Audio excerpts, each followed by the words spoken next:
دوستوں، آج عربوں کی نامردانگی دیکھ کر مجھے علامہ اقبال صاحب کا ایک شعر یاد آیا۔ میں سوچتا ہوں کہ یہ شعر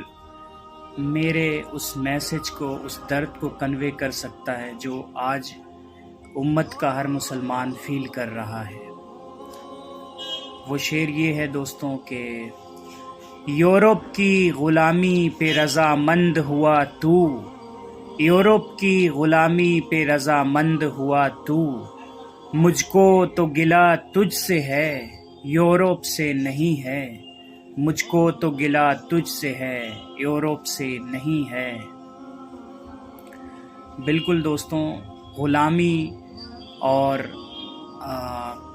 جب انسان قبول کر لیتا ہے غلامی تو پھر اس کے بعد اس کا اپنا وجود باقی نہیں رہتا، اور اس کو یہ بھی احساس نہیں ہوتا کہ اللہ نے مجھے دولت دی ہے اور میں غریبوں کی مدد کر سکوں، امت مسلمہ کی، وہ بھی نہیں کر پاتے وہ۔